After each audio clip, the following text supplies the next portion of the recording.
I'm competing with a captain today. A little bit. Anybody signed up for bridge tours?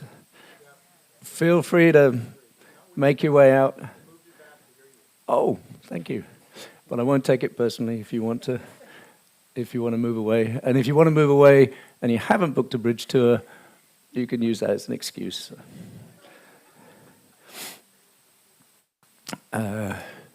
So we're sailing around the coast of France towards Spain and Portugal, and I thought it would be a nice time to bring the European continent into the story. We've obviously gone through the English Channel, and I've told you a little bit about my thoughts of the divisions in England and Great Britain and the United Kingdom, but there are plenty of divisions in Europe. So I'll just flick back to a slide that I've brought up in my previous talk. European Union, so this is the political entity that is the EU, separate from Schengen, which I'll show again in a second. So European Union, just kind of connected to what I'm going to talk about. But as we're approaching the European Union around the coast, it's just worth being aware maybe of who's in and who's out. We all know they're out. Recently departed. Sounds a bit sounds a little final, even though some British say we'll be back. Watch this space. Switzerland, obviously, very proudly, bang in the middle of Europe, very proudly not in Europe, or in the EU, I should say, as opposed to the continent of Europe, because although the British don't like to think of themselves as Europe, they're clearly in the continent of Europe. As is Norway, not a member of the EU, but in Schengen. So I just touched on that briefly before. Schengen is the visa area, which doesn't equate to the EU.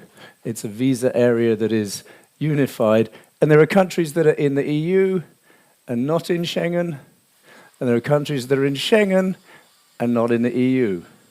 Just to make everything clear.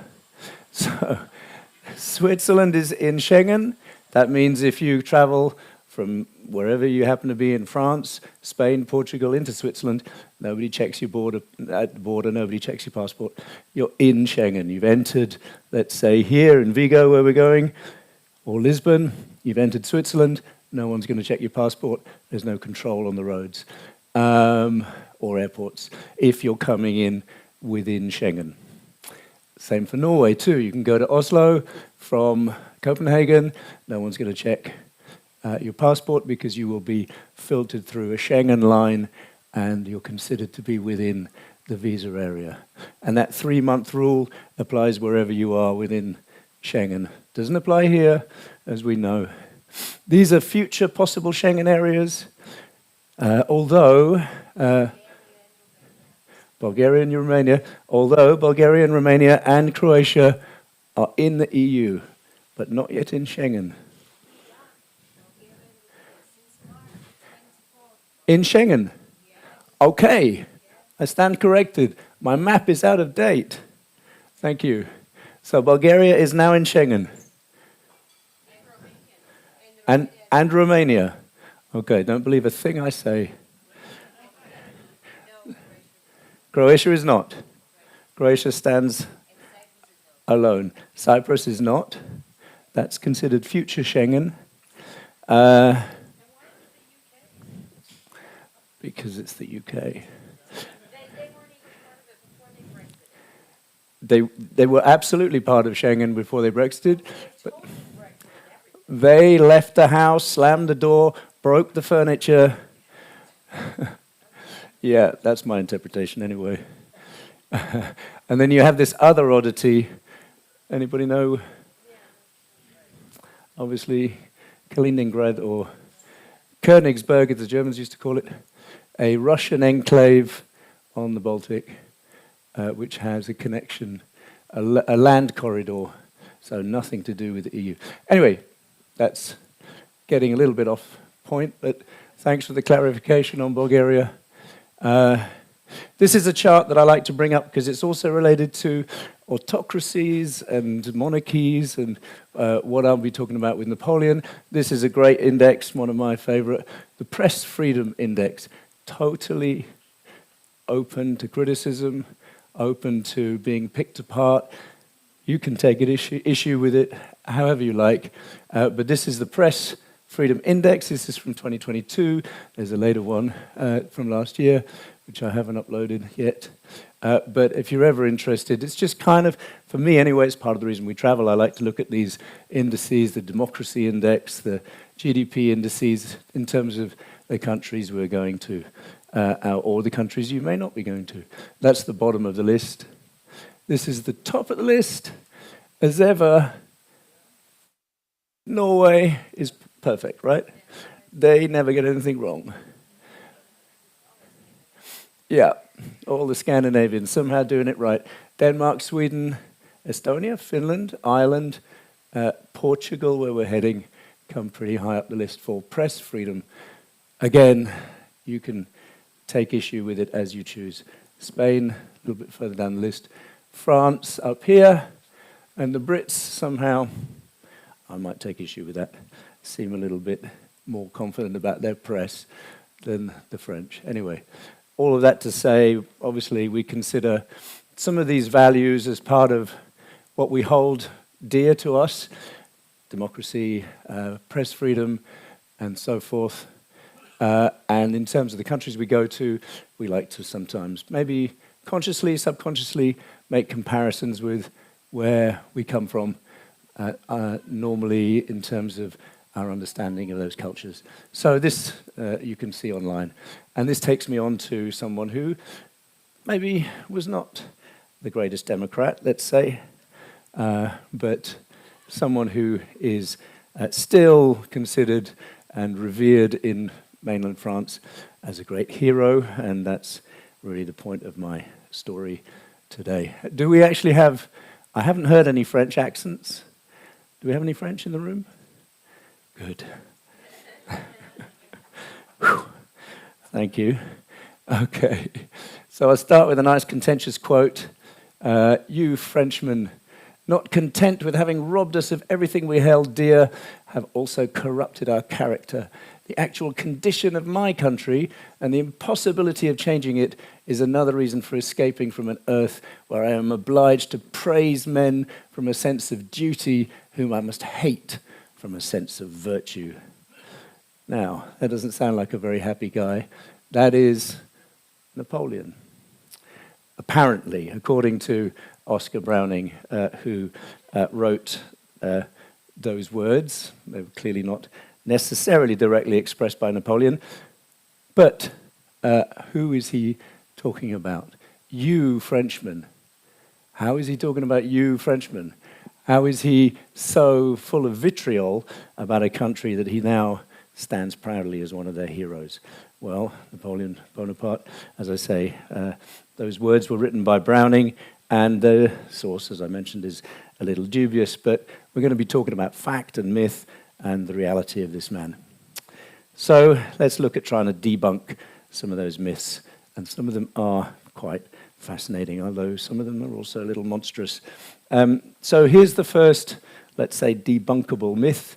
In the early part of his life, this figure who is a titan to many French didn't speak French. Scandale.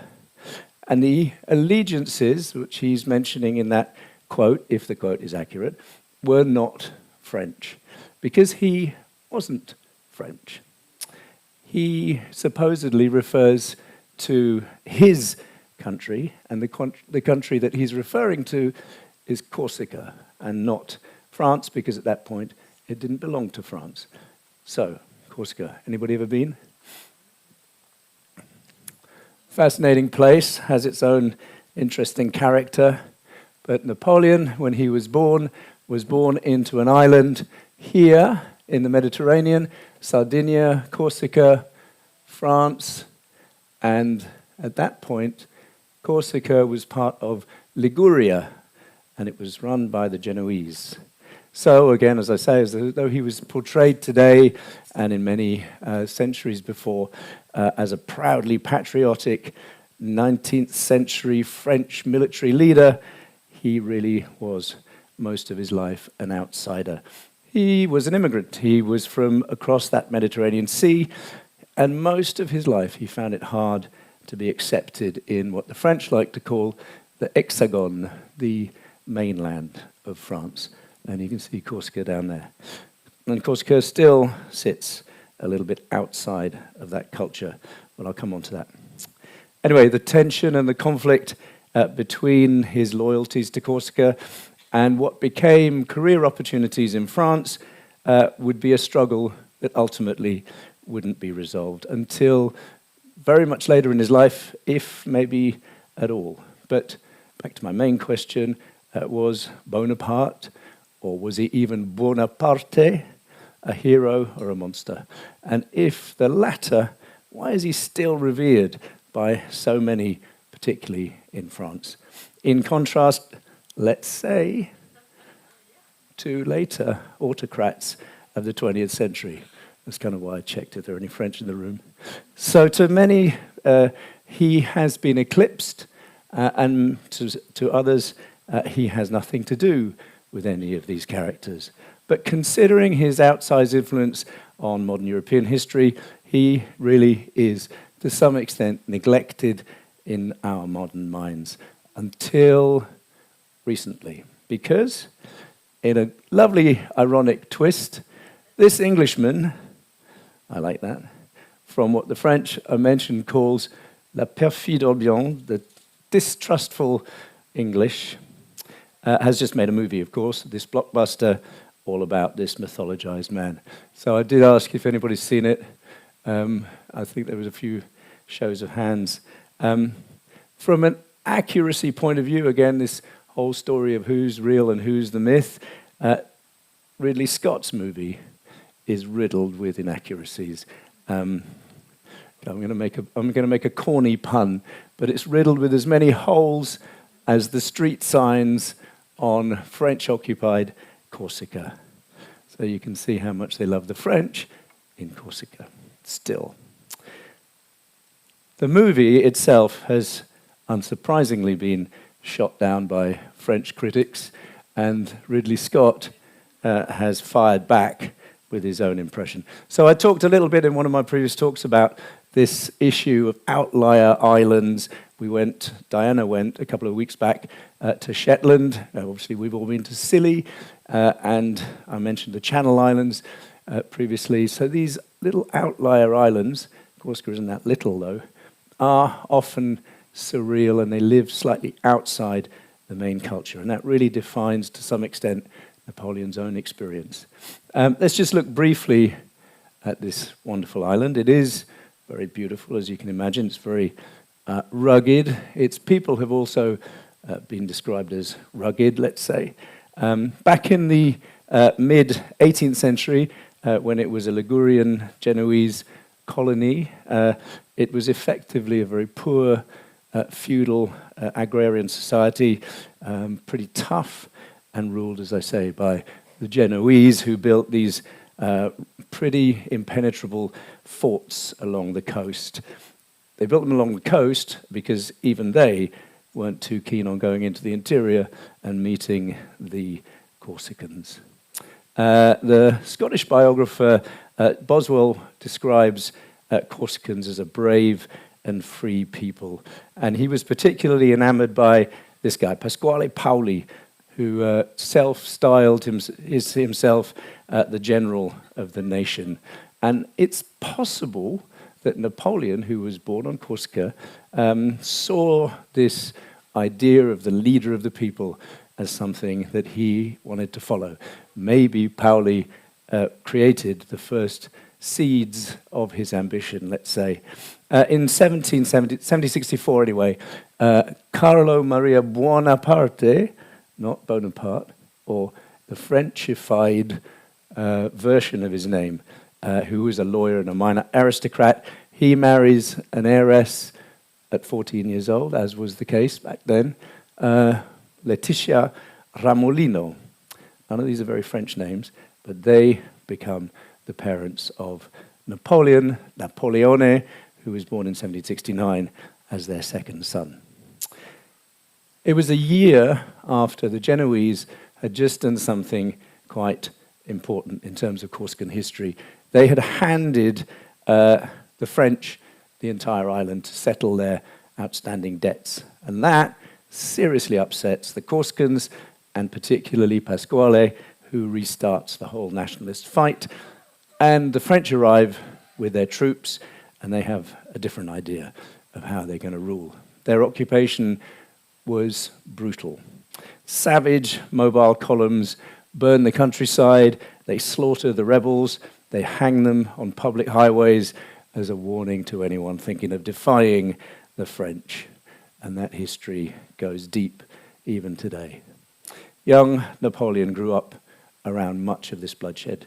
So, at the tender age of 9 years old, his father Carlo, as I say, who was a minor noble, he was of some means, despite Ridley Scott claiming that Napoleon came from nothing, which is another inaccuracy. But he sends off this young 9-year-old to the military academy at Autun in mainland France, in the Hexagon. And Napoleon, apparently, according to some of the written texts, some of which were written later, so who knows what's true, was apparently quite affected by much of this violence, not unsurprisingly, and had developed into something of an aggressive, quarrelsome loner, let's say, according to some of these contemporaneous accounts. And that violence had some effect on him. He goes to that military academy at Autun, and he disappears into books. He reads because he's bullied. He has this strong Corsican accent. He's only just starting to learn French, so he's clearly very much an outsider.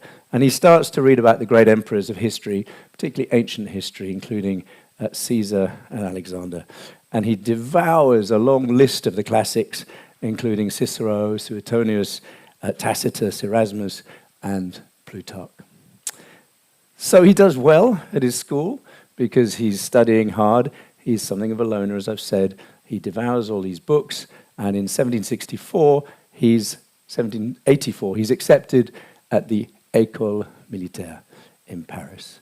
A grand military academy, you might have seen it by the Seine. It's a spectacular building. It is clearly a world away from his troubled childhood in Ajaccio. And here you get more apocryphal stories emerging about the young boy, which only add to some of that French mythologizing about him.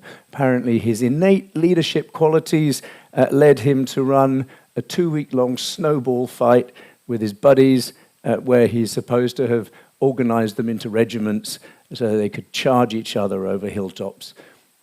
Maybe true, who knows? Anyway, it's a nice story. It's an early example, if you like, of how hard it is to separate the man from the myth. Not least because there have been over 400 biographies about him, most of which, like Browning's account, are not contemporaneous. They are later.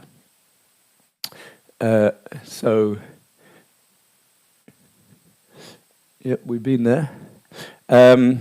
Ridley Scott uses this point to back his movie, if you like. The fact that there have been 400 biographies suggests that we don't know what's true and what isn't, and therefore he can make it up as he goes along.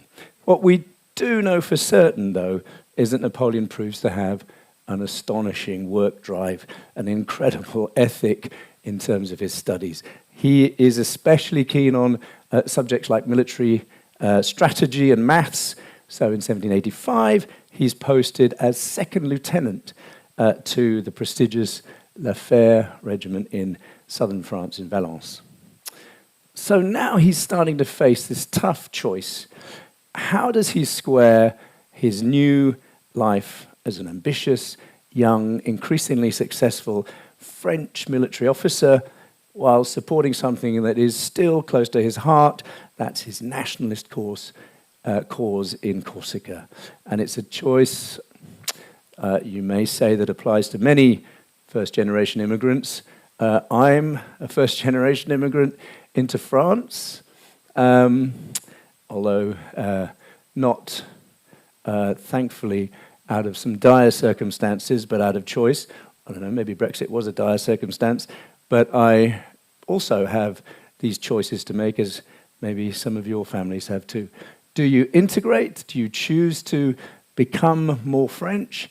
Or do you retain your original identities? Or do you find a blend of both? So he has this issue, and Corsica has this very strong accent, as I say, and a very different approach.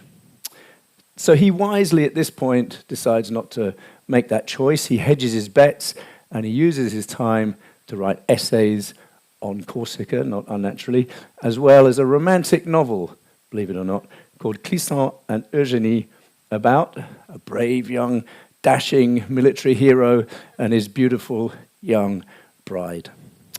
But, he writes, but this isn't really doing it for Napoleon. He gets bored and he wants to see action, and he looks to get transferred to something I mentioned in one of my previous talks, the Compagnie Française des Indes, which is like the British East India Company, who were busy trading, pillaging, whatever you like to call it, the mainland of the subcontinent of India.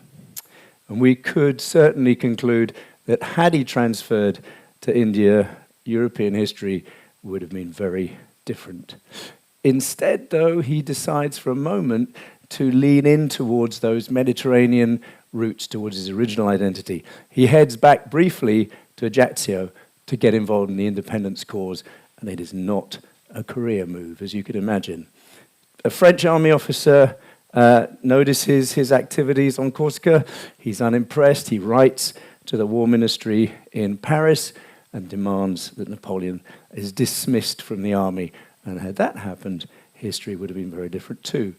But the young Napoleon, unfazed by any of this conflict or contentious behavior, and far from treading carefully in Corsica with a view to his career prospects, just piles straight into the fighting like a young man maybe would, and he gets himself involved in a bunch of scrapes. He makes a lot of enemies, including someone you probably don't want to get on the wrong side of, a Corsican big shot called Paraldi, who not surprisingly doesn't trust this French military officer who claims to want to be involved in the independence fight. Bit of a conflict, Paraldi believes. In fact, Paraldi writes that the whole Bonaparte family has no merit other than spying, treachery, vice, impudence, and prostitution. So, not much love lost between the two. Napoleon and his family are denounced as French collaborators, the worst thing that can happen to you on Corsica. They're rounded up, life on Corsica gets hairy, and after 250 years, the Bonaparte family, who are minor nobles, had to flee the island. He would, in fact, only visit Corsica once more during his life, on his way back from the invasion of Egypt and the Nile in 1799. And that's another part of Ridley Scott's movie, which he gets wrong, let's say, because he doesn't blow the pyramids apart as he's portrayed as doing in the film. Back in France, a bunch of other things are going on. The 7 Years' War has left the country pretty broke. That led, obviously, to the American Revolutionary War. And at this point, Louis XVI is broke. The country has been fighting all its enemies, but in particular that arch enemy, Britain. And as a result, Louis XVI calls back his parliament to try to figure out how to get out of this financial mess. But none of that helps, because right now the people are on the streets. They're poor, they're hungry, they're impatient. It's not a good combination. And I don't say this in jest, but it's something you may have noticed that has been going on in the UK this past week. Riots in the streets. Sadly, hungry Parisians are no different. They are proving to be very discontent, and they take the Bastille on the 14th of July, 1789, And gradually, Napoleon, who's been reading all these books of Rousseau and Montesquieu, starts to figure out very cleverly, very calculatedly, that his career path, let's say, is starting to shift politically, but particularly personally. He's learned from his experience on Corsica, he's turned down the dial a little bit on his youthful energy, and he's starting to get pretty shrewd about political strategy. He decides not to do the obvious and give his support to the king, but he aligns himself instead with the revolutionaries.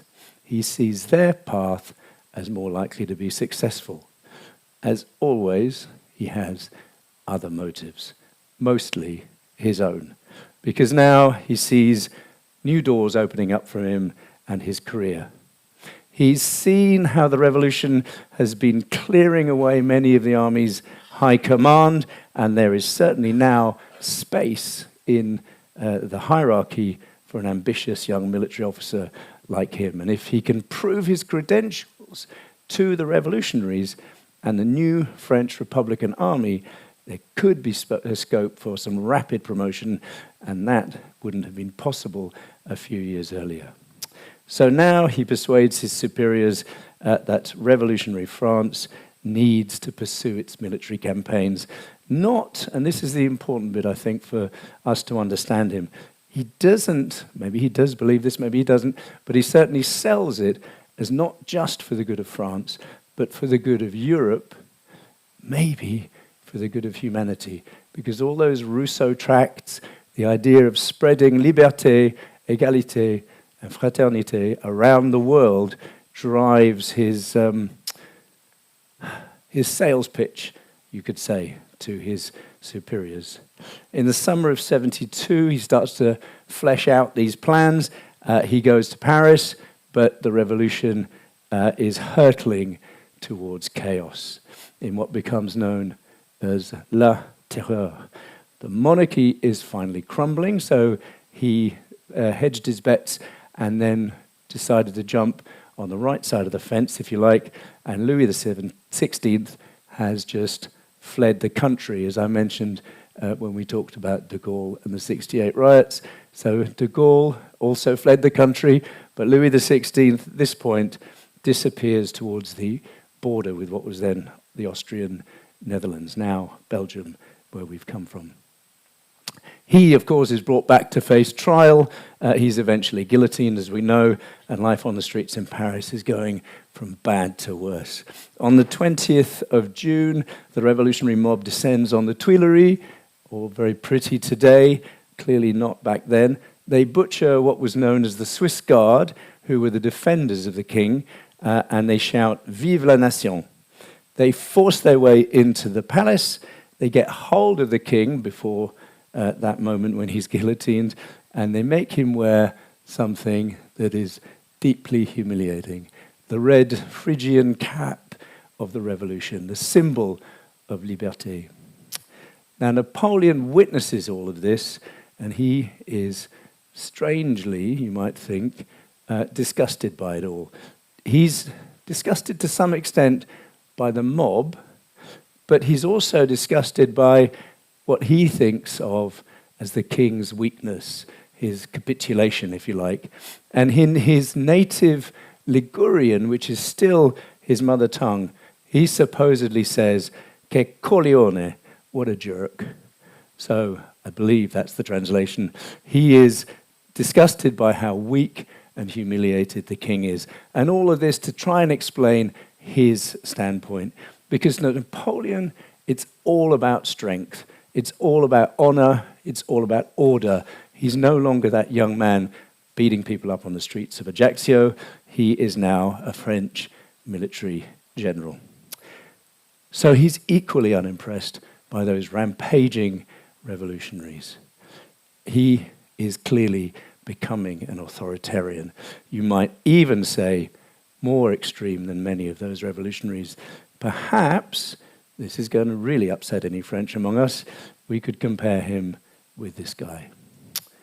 When the revolutionaries see glory in the rioting and the chaos, Napoleon, the developing army officer, doesn't. He has increasingly learned to love order, and order at any cost. War waged with military discipline, not the marauding rabble. Fortunately for him, this young republic is already at war with its neighbours, as I say, constantly fighting its arch enemies, particularly Britain, of course, and the royalist regimes from outside are trying to take back power in France. So there we go, perfidious Albion again, who I keep mentioning. But in 1793, Napoleon's judgment about whether these new career opportunities might be coming to fruition seems to be all the more realistic, because he is sent to Toulon to fight this guy, Admiral Hood.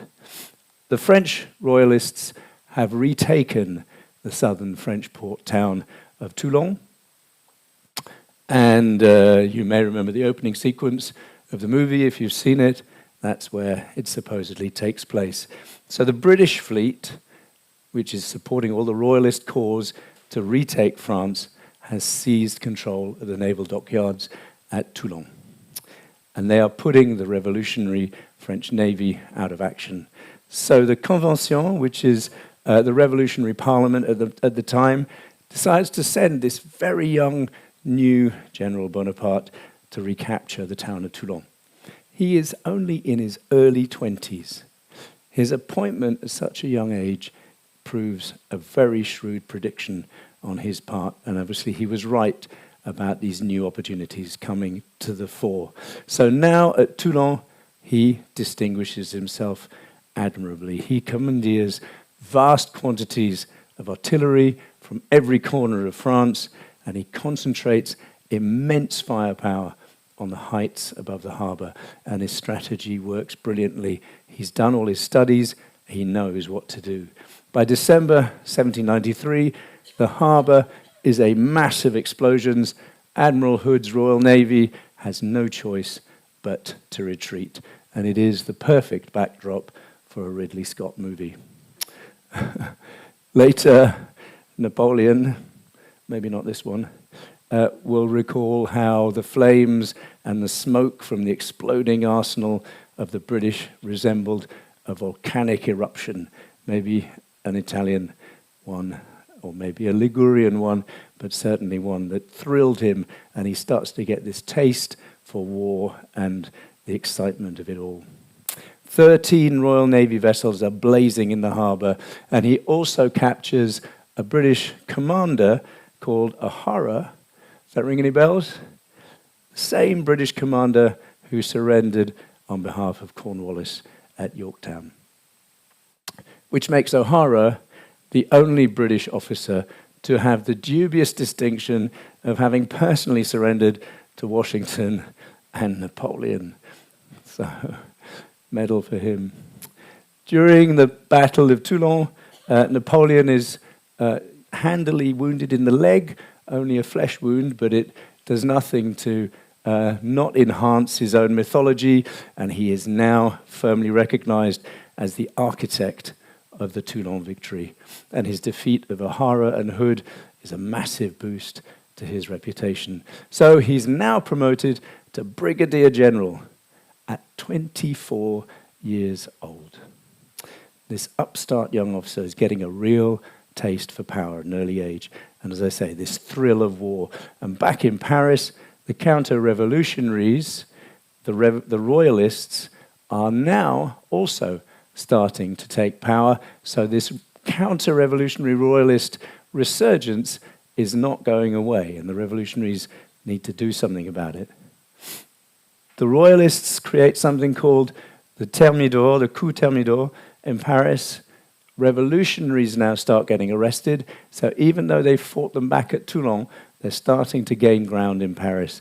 Robespierre, that arch strategist of the Terror, is guillotined, and life in Paris gets ever more surreal and weird and strangely decadent too, apparently. Starts to, in some accounts, resemble what we might remember in some of the accounts of the Weimar Republic in pre-Nazi Germany in the 20s. A lot of dancing and balls and crazy, sometimes morbid celebrations that are going on in the back rooms of Paris, maybe just to process some of this violence and bloodshed, who knows. But anyway, all these bohemian soirees are happening in the middle of all of this war and uprising and rioting, and Napoleon, once he gets to Paris, starts to try to, again, integrate himself with his new French brethren. But he is still a shy, awkward, unsure immigrant, despite being now a brigadier general. He still has this Corsican accent, and he's still trying to be accepted. But he's no longer, though, a teenager playing with different political ideas. He is now a French officer. This is a very heated summer. It's 1795. France's precarious situation is improving. Louis XVI finally gets guillotined in the Place de la Concorde, which was then the place, obviously, where the executions were enacted. And now fate plays into Napoleon's hands again, because he's called on to put down that rebellion of the royalists in Paris. And he doesn't have any emotion or sensitivity in what he does next. His combination of military ability, his command of his artillery, means that he does so brutally. He puts the royalist rebellion down without a thought. Of course, he has, you could say, if you were psychoanalyzing him, a strong sense of violence from his childhood on the streets of Ajaccio. He hates anarchy, he hates chaos, but he has no problem with violence. There are different versions about what happens next. In Napoleon's version and in Ridley Scott's version, the Convention is panicking about this royalist uprising, and Napoleon, the great hero, steps in to solve it for them. He does what he considers necessary.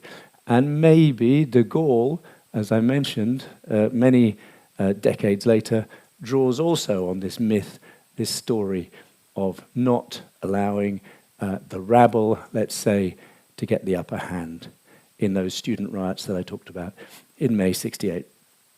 The next morning, 5th of October, 1795, Paris awakes to discover that Napoleon has put together an artillery, 5,000 men, and positioned itself around the Tuileries Palace, where much of this royalist counter-revolutionary rebellion has been taking place. Napoleon is outnumbered by the royalists, but he lets rip hundreds and thousands of musket balls, and around 1,000 protesters are killed. He is clearly now the firm believer in strong, ruthless government and autocracy, even perhaps within the revolution as someone who cannot abide anybody getting out of hand and creating a mob. He's especially associated with an infamous quote that the rabble can only be persuaded by terror.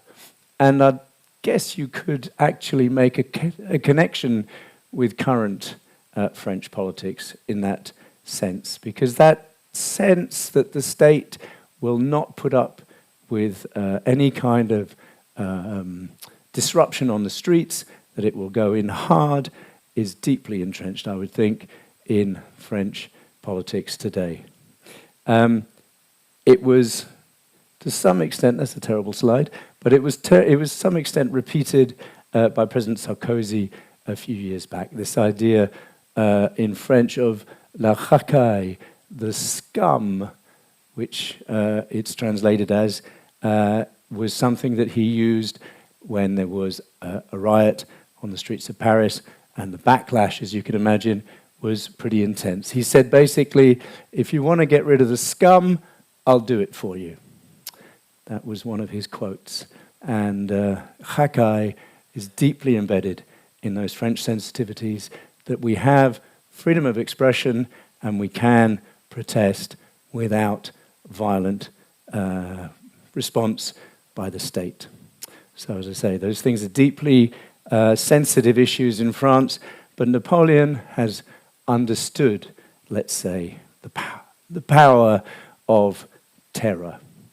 And his strategy works, not surprisingly, successfully. He eventually puts an end to both the royalist uprisings and all of that chaotic revolutionary rebellion, and things calm down, much as maybe de Gaulle did later, but without the violence. Of course, he relishes the opportunity to then parade around Paris as the big guy, the new military governor of Paris, in his massive hat and his shiny boots, and he makes an impressive spectacle, and he ensures everyone knows who's boss. After all of that bloodshed from the revolution and the 6 years of rioting and terror, the people crave order. Not dissimilar, as I said, to that period of May 1968. One of Napoleon's measures is to de-arm the population. He confiscates all privately held weapons. And if you've seen the movie, may be aware, there's a scene in the movie where a young boy called Eugène de Beauharnais comes to Napoleon's headquarters and he begs for the sword of his father who was killed in action. And Napoleon supposedly hands him the sword as a mark of respect for his father. So it goes against the law that he's imposed. Maybe it's true, maybe the whole story is made up. But anyway, in some of the stories, that is the way that he gets to meet Marie-Joseph Rose de Beauharnais, who is the mother of that 14-year-old boy, better known to us as Josephine. Her family, interestingly, were slave owners. They owned a sugar plantation in Martinique. One of the stories says that her taste for sugar, her sweet tooth, had caused her to lose all her teeth. But anyway, some of this stuff is nonsense, of course. What isn't nonsense is that she was probably a pretty unlikely match for Napoleon. She'd been married previously to Alexandre de Beauharnais. He had been executed during the revolution for treason and all sorts of other things. She was then jailed in a prison at Caen for basically being an aristocrat. But she's savvy, she's streetwise, she's tough, she's confident. She is a strange match for Napoleon. He is smitten, as we know from most of the stories. His early letters to her are astonishing outpourings of emotion. They're actually also very explicit, and it's clear that from the start, she is not particularly interested in him. In fact, she never really is. She is a Parisian aristocrat. She's unattracted by his lack of sophistication, let's say. She describes him in one letter as coming from a family of beggars. But he proposes, and he woos her, and he wins her over, and she ultimately agrees. And now Napoleon is completely obsessed. He's so obsessed that when he comes to propose, they name a day, but there's one thing he's slightly more obsessed by than Josephine, and that is himself and his career. And he's been busy planning an attack on Austria to push back against the Holy Roman Empire and the Austro-Hungary, and that great central power that is being supported by the archenemy, Britain. So he has Josephine on one side, and he has his other great love, his military career, on the other. Before leaving for battle, he shuts himself away for a week, wraps himself up again in his books on strategy and his maps, and he forgets about the wedding. He turns up, supposedly, 2 hours late. The registrar, the wedding official, has got bored and left. It turns out the man who eventually signs the registry on their behalf wasn't authorized to carry out the ceremony. So in fact, Napoleon never technically married Josephine. Anyway, if any of that is true, I believe it is. But Napoleon, nevertheless, married or not, sets off on his campaigns, And one of those will be immortalized in this famous painting by David, showing him as a kind of Hannibal. And this really starts to entrench his myth in the minds of the French. When his detractors start to say that he's too young to command the entire army of France and Italy, he tells them in reply, "But I will be old when I return." He has no shortage of self-esteem. He writes to Josephine after leaving for battle and tells her, "Every instant takes me further away from you, my adorable love. With every instant I find less and less strength with which to bear being away from you. You are the constant object of all my thoughts." And this is interesting because he signs it. Oh, and I have misspelt it. Anybody spot that? Oh dear. Okay, ignore that. That was meant to be a little punchline. But he signs it Bonaparte and not Bonaparte. So he is now accepting that he is a Frenchman and no longer tied, linked, let's say, or associated with his mother country, his original Corsica. In short, basically, he has shrewdly maneuvered himself into the right place at the right time, and he has seized the opportunity to fight for, I would say, the one true cause of his life, and that true cause was perhaps himself, Napoleon Bonaparte. But anyway, that's my contentious, let's say, slightly unsure, but maybe disrespectful view of Napoleon Bonaparte, or Napoleon Bonaparte. And if you do watch the movie, I'd be fascinated to hear your thoughts on whether you think any of it stacks up. But again, interested to hear your input. Thank you very much.